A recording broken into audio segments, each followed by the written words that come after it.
Welcome to the Find Your Leadership Confidence podcast with Vicki Noethling. You are about to discover impactful lessons that help you grow as an individual, grow your confidence, and find the positive and good within you, so you powerfully and authentically become the best version of yourself.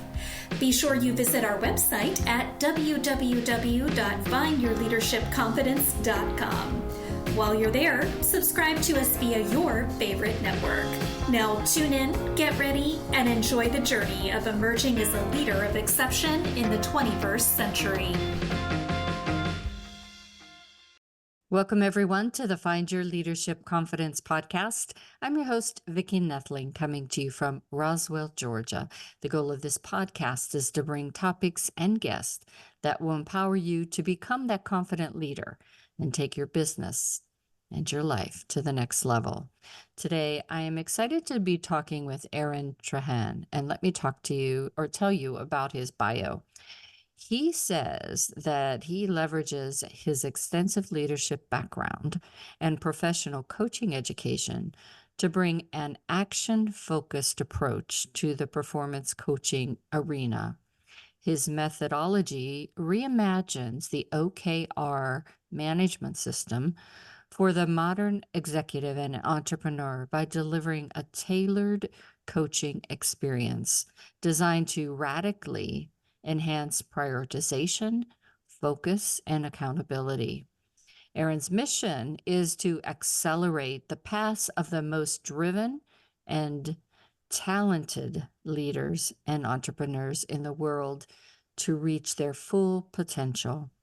His work is recognized by the Top 100 magazine, and as a Top 100 entrepreneur and innovator, Aaron is highlighted for the impact he's had on performance-driven leaders across the globe. So very excited to talk about this topic, which is the 3-out success formula. The 3-out success formula. Please join me welcoming Aaron Trahan. So hey, Vicki, excited. glad to be here. Looking forward to this discussion. Before we do get into all of the heart of that, I ask two simple questions, usually simple. The first is where do you live? Where do you call home? I'm based here in Austin, Texas. Awesome. Love Austin. And it's great 8 months out of the year. We're in this period here where it's not so exciting to visit because of the heat, but other than that, no complaints. We love it here. Yeah, it is a little hotter than Atlanta. So please share your journey. You know, we gave kind of all your accolades and things, but I'd like for you just to talk about that journey, because you didn't start out where you are today, and it wasn't always a easy, smooth ride. So just explain, what was it like going from that college kid to where you are today? Yeah, absolutely. I'd love to. And, even just 10 years ago, if you would have told me that I would be sitting here talking to you about this topic, running a performance coaching firm, my response to you would have probably been 0% chance. I don't even see that. But, the origin story for me goes back to really having to take on leadership roles and leadership responsibilities at an early age. 23, 24 years old, I was kind of the next man up, so to speak. And I'm pretty sure the leaders in the company at the time says, let's just throw the kid in there. Let's see if he can keep things together until we find a more permanent replacement. But I learned in a sink or swim environment how to swim pretty quickly. And I knew that I could deliver a lot of value regardless of my lack of experience and lack of maturity by simply being able to get things done, and being able to be either young enough or dumb enough to not know what the rules were, to kind of break through some of the barriers and cut through the noise of a complex organization and get things done, ultimately scaled my career to me becoming a senior executive leader within the organization, running $1 billion annual revenue portfolio of a publicly Mm. traded company by the age of 30. Now, if that sounds like the highlight reel, I can assure you the reality that lives underneath that was I made every possible mistake you could have made on that emerging journey. And as we all face at certain periods of time, we reach a level that, as the famous Marshall Goldsmith quote says, what got you here won't get you there.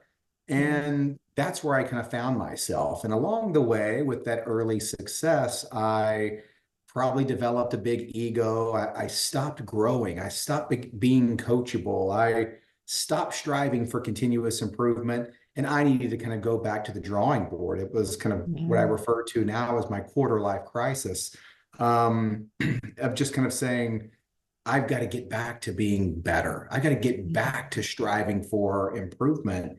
And what emerged pretty quickly was I needed to learn how to become a more effective leader. We don't Mm-hmm. come out of college knowing how to lead people and lead teams and lead organizations. And my quick rise up to the top created kind of some blind spots, and I developed some let's just say some weaknesses. And so what I lacked was being able to know how to coach others that helped them make the leap from their Right. version of good to their version of great. So to make a long story short, that's where I first had a taste of what professional coaching, the impact and the Mm. transformation opportunity that it could provide. And it helped me break through barrier after barrier after barrier of my own Right. um, artificially low ceiling, and got me back into a growth mode. And that process of getting better at becoming a leader started out by converting a weakness into a strength, but emerged into an interest to get better, then emerged into a passion, and then ultimately became a resolving purpose. That's where I wanted to focus my time and attention and knew where I could make my biggest impact. So fast forward another 8 or 9 years, the window of opportunity presented itself for me to launch my own firm, do this on a full-time basis, and make a much more direct impact of helping other leaders and Mm. entrepreneurs become better at getting better. Yeah. And I think, a couple things that were really important that you talked about is the fact that when you first, were thrown into that, you didn't know what you were doing, but you just did it. And I always say, whenever I was hiring people, I just glanced at their resume, Mhm. but I spent most of my time talking to them to see, where's your head at? What are your where do you stand with values and integrity and all those things that I can't change in you? Right, You have to be the one to change that. I can teach you all of the tactics and all of the processes and policies and all that. I can teach that to you. right. But for you to be like you were, where, okay, I'm going to try this, I'm going to do this, and I'm going to screw up, but I'm still going to go and I'm going to be open to asking questions. That's the kind of person that I would always want to hire. Yeah, yeah. And I, looking back now, I kind of mirror that same type of philosophy. Um, and I would say the big lesson for me, and now as I'm speaking to different teams, organizations, and have the Mm. opportunity to speak to young leaders, I kind of use my story as, yes, it's one of resilience and growth and a relentless pursuit to achieve, but it's also a cautionary tale. And what I like to tell people is that, the caution here is that we have to stay focused on getting better, because if not, it's our current success that can actually be the very thing that prevents Mm. and or at least jeopardizes our future success. There's a universal rule that we all have to deal with. It shows up in life, business, sports, you name it, and that is success will breed complacency.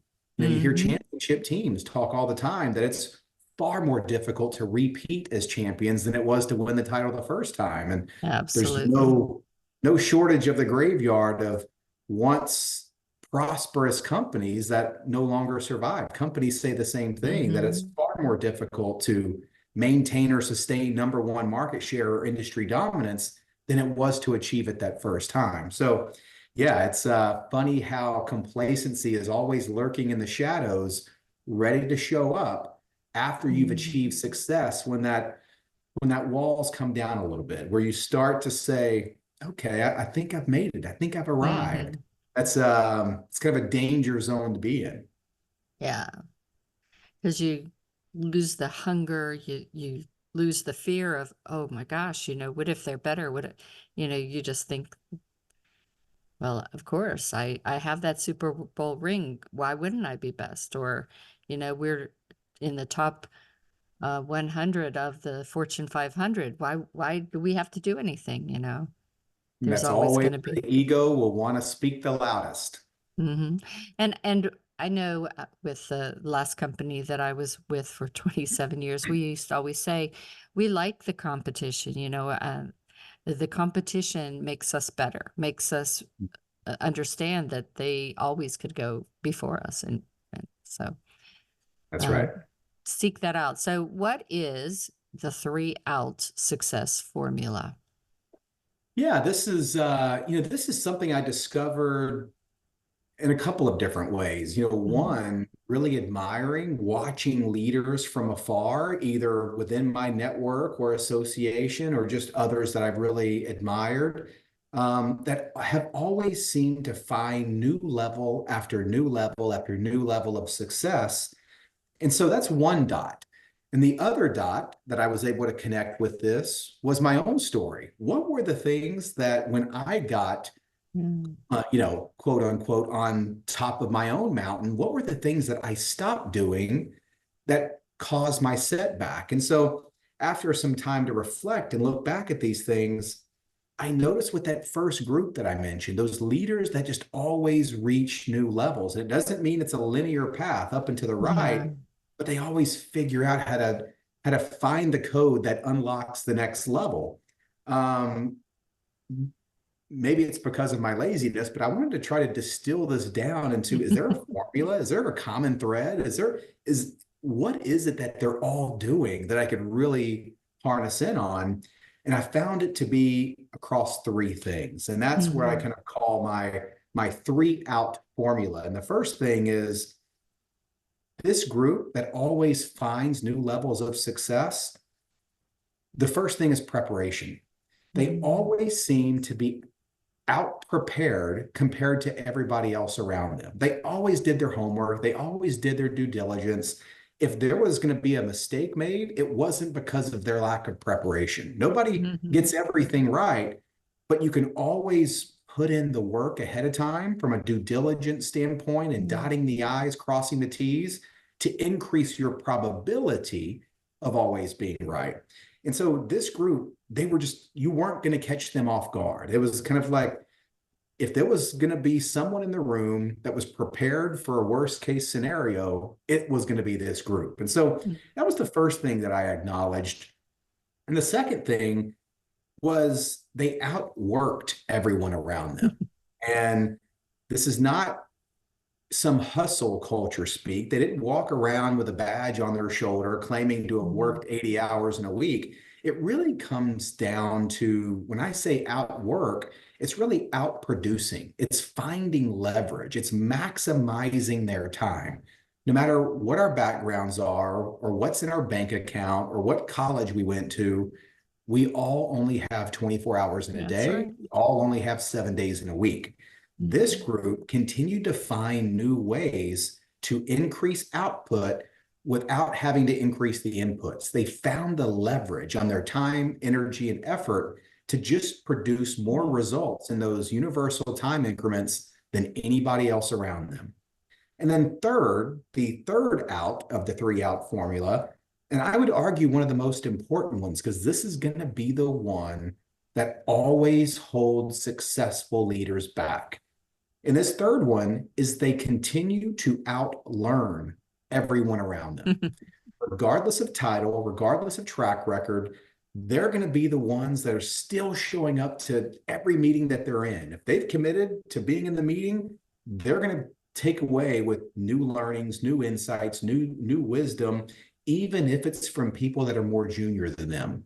They never let their success kind of get in the way of their commitment to continuous improvement. They're going to be the best students in the room, even though they've achieved it all and they may have it all. They never think they do. They always are going to have that chip on their shoulder, kind of thinking, what more am I capable of? How much better can I get? How can I get better? How can we get better? Those were the three common threads that I've seen across the vast majority of those leaders that I've seen unlock new levels of success. And I've tasted it on the other side. When I think about the things that I stopped doing when I was successful and kind of the ego is telling me I've got it all figured out, I've arrived. I stopped preparing, I stopped outworking, and I stopped out learning. I tell people all the time, being the smartest one in the room has a Not a good terrible thing. ROI. There is no Yes. upside, but there's significant downside.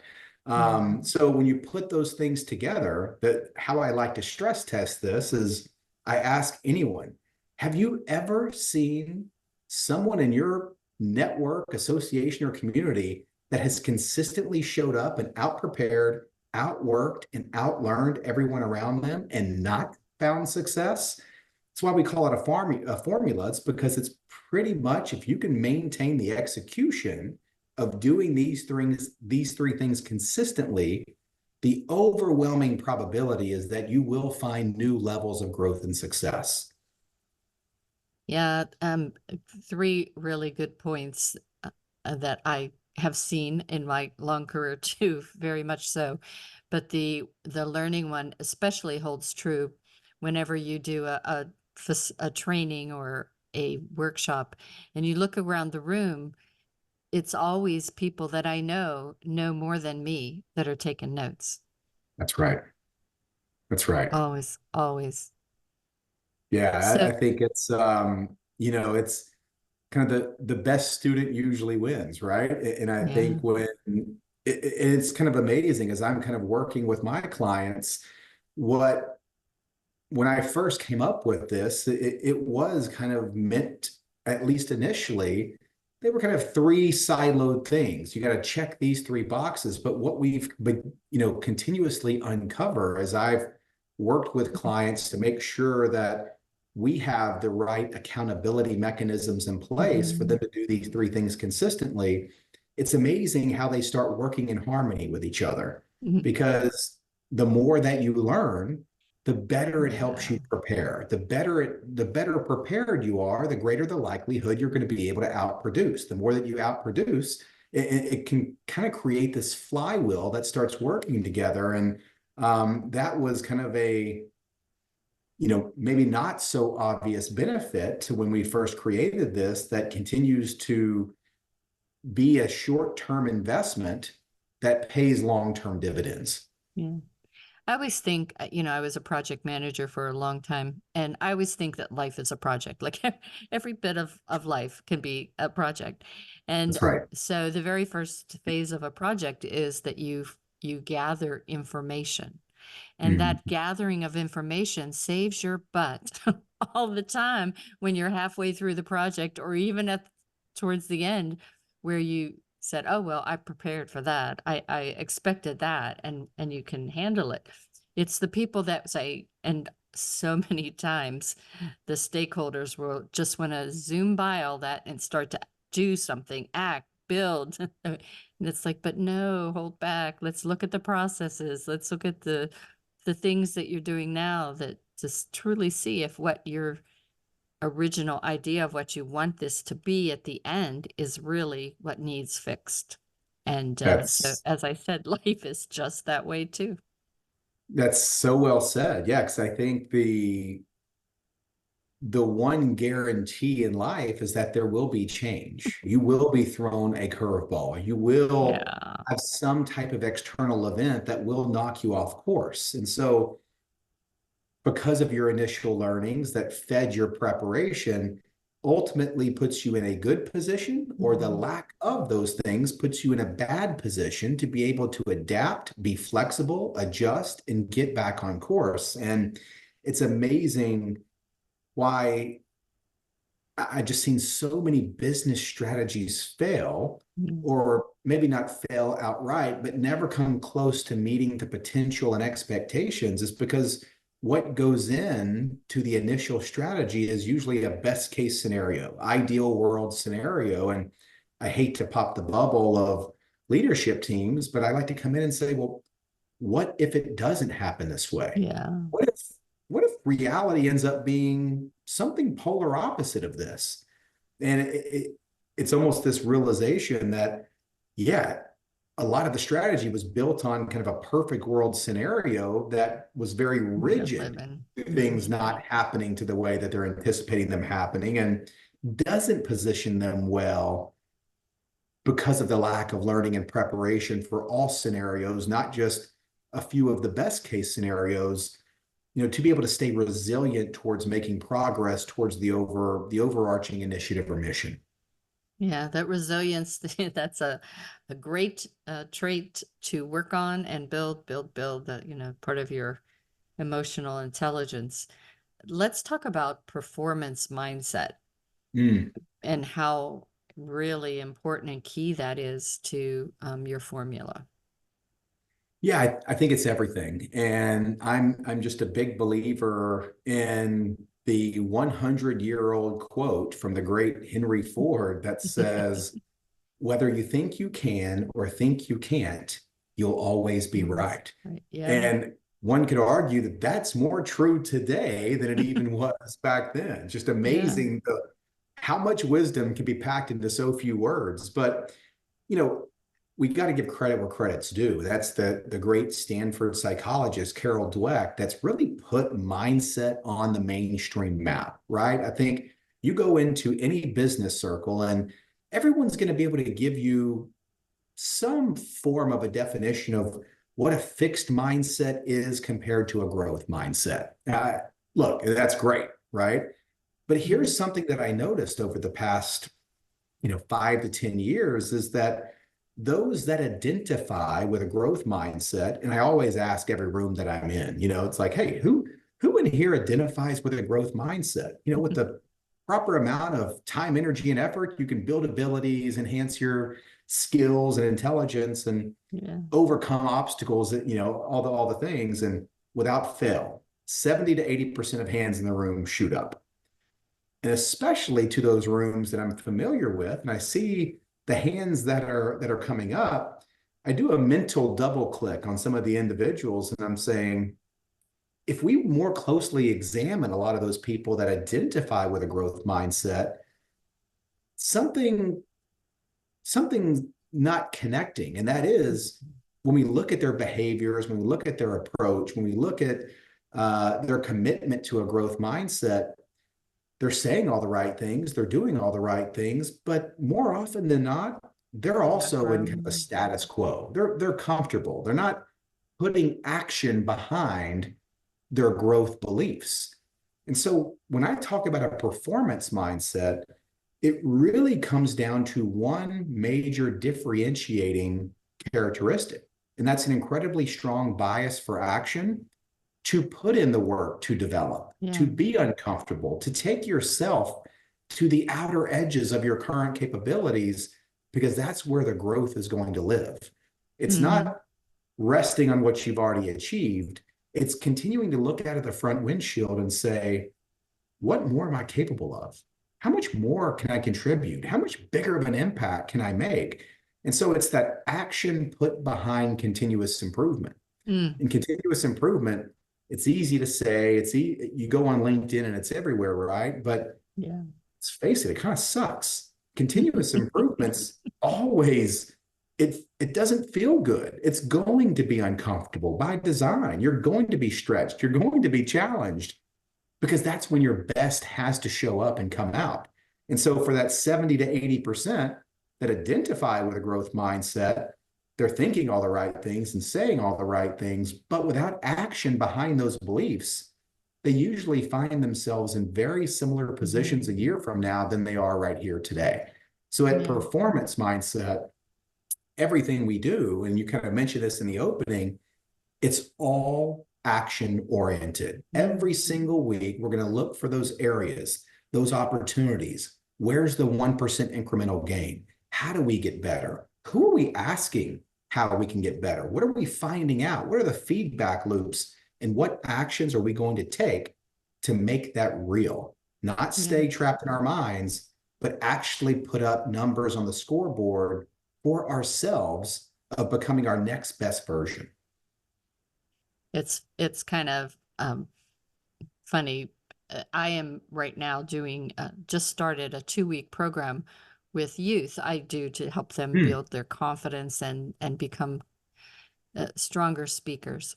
Oh, And great. usually I work with 9 to 17-year-olds, and this group is particular unique in the fact they're all Chinese descendants. So the teacher or the principal of the school threw a wrench in my training and gave me kindergarten and first graders. So Mm. that, and I learned that the day I walked in yesterday. Oh, So I had to surprise. pivot immediately to understand, okay, some of these kids don't know how to read, and some are frozen terrified to speak in front of Mm. anyone. And so I did the class and got the majority of them talking, and there are 3 that won't talk at all. And so last night I had to think, okay, what can I do to start to get these kids feeling comfortable, trusting Miss Vicki to be able to speak? And my whole next 10 days are going to be trying to do that, to bring those people that won't speak today at the end of the 10 days to at least talk to us for a minute. And so you have to just keep on growing. Like, I've been doing this for 11 years, and I normally don't teach this group because I know that that's the challenges I'll have. But she threw a wrench in it, and these people signed up for this Mm. course, and I'm teaching it. And guess what the outcome is going to be? If it would have been one of those classes that you've been teaching for the past 10 or 11 years that you could probably do In with my your sleep. eyes closed, yeah, in your sleep, they would have learned a lot. You would have enjoyed it. It would have been a great 2 weeks. But the wrench that you were thrown yesterday or earlier this week, Vicki, will be better Oh yeah. having dealt with what you're going to be dealing with over the next 2 weeks at the end of this. And I think Hmm. that's what so many people miss, is that Hmm. we often choose short-term comfort in lieu of long-term growth.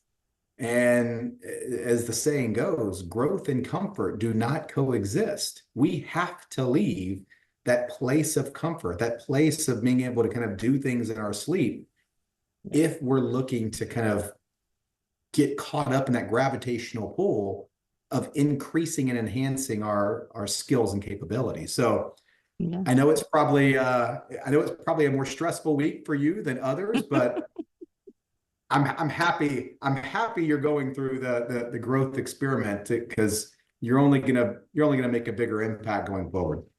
And a good lesson, for the audience too, is that the principal knew that that I, that I was not expecting what I was going to have. And she's like, well, if you want to just back out, you can. And so now Mhm. they'll have a hole in their agenda. And it's like, no, no. But I think that's important for people to remember in your business and everything. There are times where you can say no and not grow and not force yourself to pivot. Or you could say yes and be a different person, as you said, at the end of that project or at the end of that um, meeting, whatever it is. Yeah. Saying no is kind of what I equate to, yeah, you may believe all the right things, you're saying all the right things, you may Yeah. be posting everything, right, but saying no is kind of the difference between some of the other mindsets versus saying yes. That your story perfectly exemplifies what I refer to as the performance mindset, because it is all about taking the actions that ultimately stretch and challenge you Yeah. to be better, to get out of your comfort zone, because what sits on the other side of those uncomfortable actions, that's where all the magic and the growth lives. So Yeah. I'm Good. I'm happy, and I know those kids will be super thankful for you saying yes and not backing out. Well, I'm teaching them innovation and creativity, and I'm using it myself. So we kind of covered really. I was going to ask you about common blockers and prevent success, and I think we covered that. So I just wanted to talk about, what do people do when they find that they consistently have success and they're doing it differently from those who they see in their career stall. So we kind of talked about that, but whenever you're an entrepreneur or is a solopreneur, Mhm. you have all these people that are constantly telling you how to do things, and you're doing what they said, but are you really always doing what they said? Mm. Um, how important is, as this 3 out success formula, how important is actively listening to those that are coaching you, teaching you, advising you? How important is that?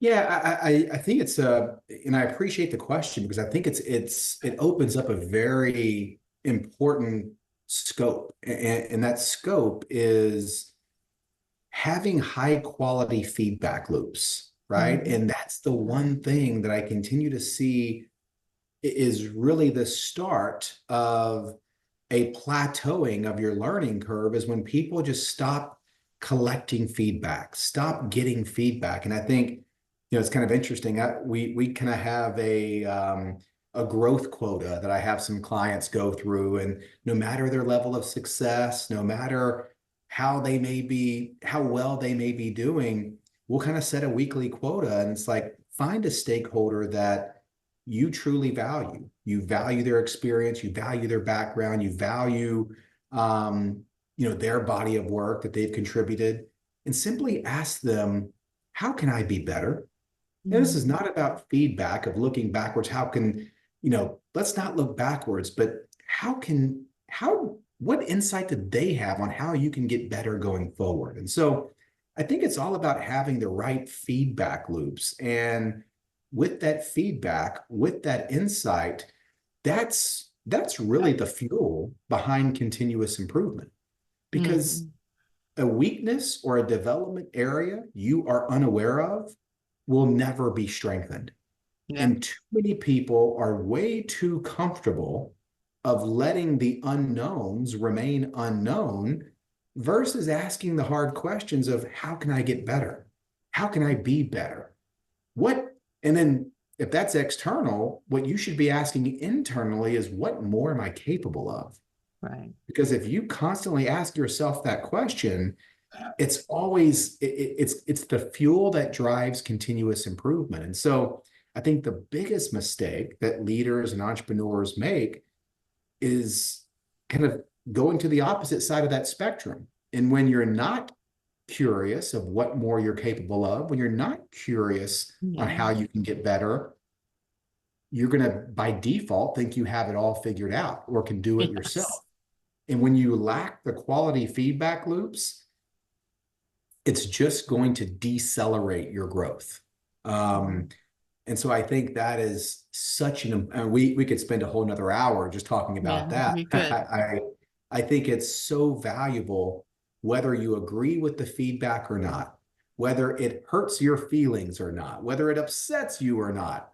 Don't take it personally, take everything seriously, because quality feedback is going to point you to the right area of where you can develop and get to the next level, and show you exactly what you can either be doing differently or doing more of to make that reality happen.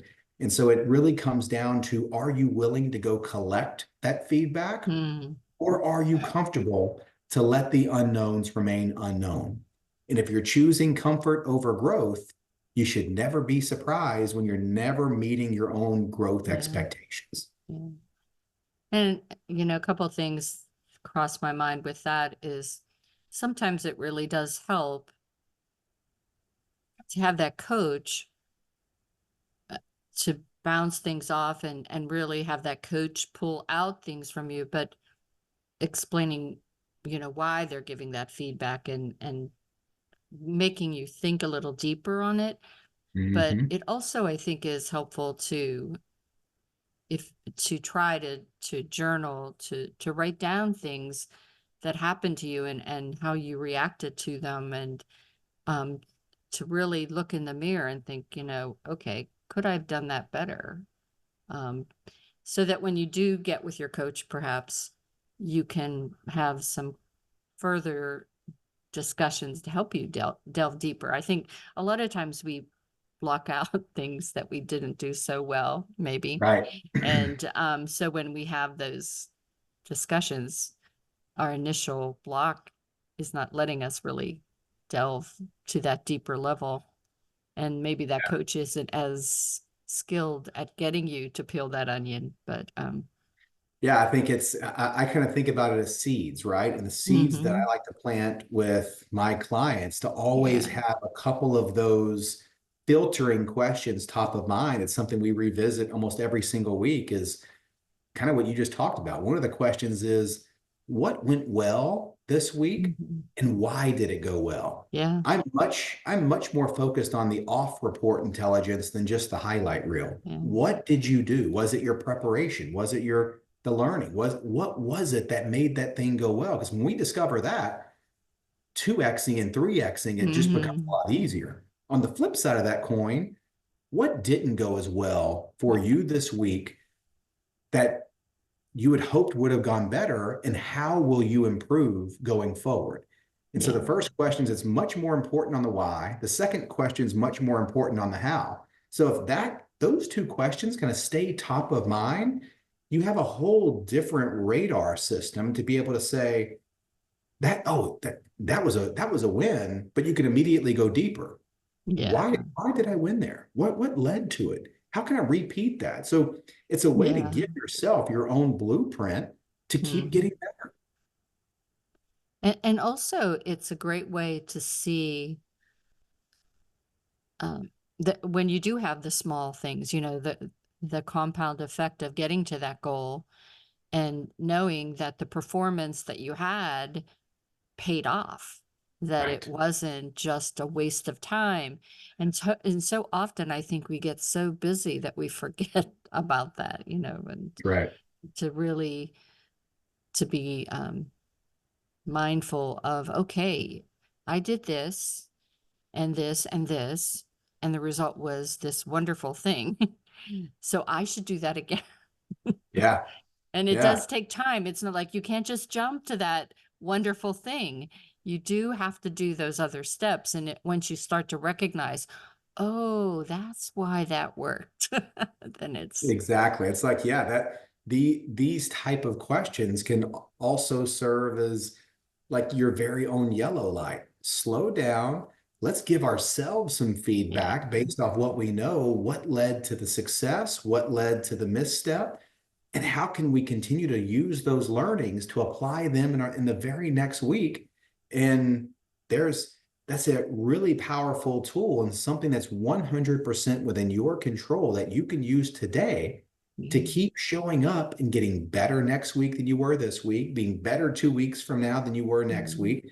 And that is what continuous improvement is all about. It's getting the feedback, getting the insights, taking action on them, and then showing up and doing it over and over and over. Mhm. And if you stay committed to that, you're going to wake up a year from now not recognizing the person that you were a year before. That's exactly right. So time has flown by, and well, it will just have to come back and we can talk a little bit more on some other topics that we touched Sure. today. But just a reminder for everybody, just tell everybody those three things again.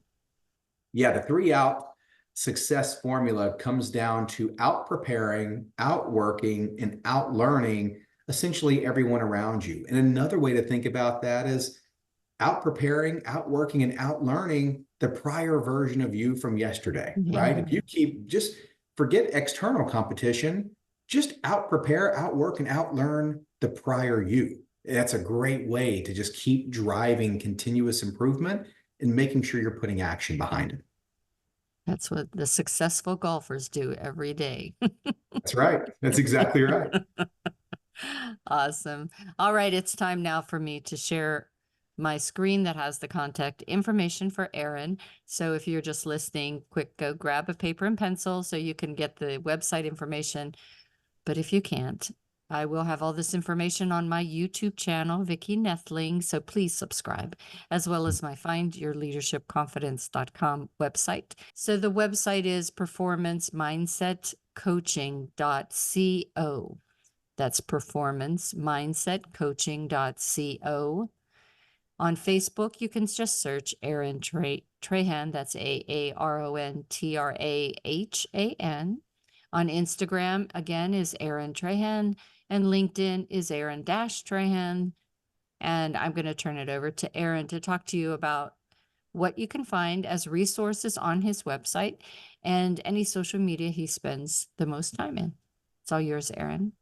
Thank you so much. Yeah, the vast majority of my time is spent on LinkedIn. So I highly encourage your audience, connect with me there. Let's have a conversation. My goal is to provide as much value back to my audience there as I possibly can by sharing some of these, let's just call them nuggets almost on a daily basis.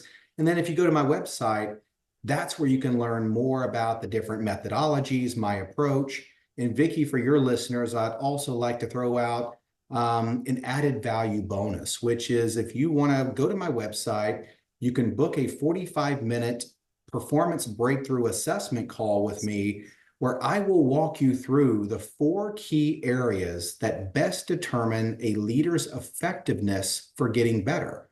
We'll go through an assessment, and my promise to you is after 45 minutes, you're going to leave with at least one actionable item that you can walk away with and immediately apply to start getting better. So my job in that 45 minutes is to make sure this is a wildly valuable return on your time investment.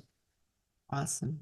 It has been just really wonderful chatting with you. I love your 3-step or 3-out success formula.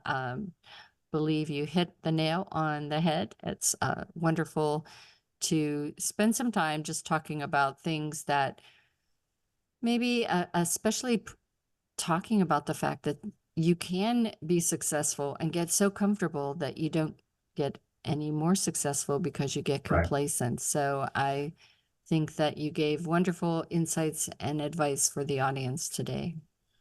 Well, thanks so much for having me. This was a really fun conversation. Awesome. All right. As always, I remind everyone that life is a journey and it's up to you to enjoy the ride. This is Vicki Noethling signing off. Thank you for tuning into the Find Your Leadership Confidence podcast with Vicki Noethling, where we share impactful lessons that help you grow as an individual, grow your confidence, and find the positive and good within you so you powerfully and authentically become the best version of yourself.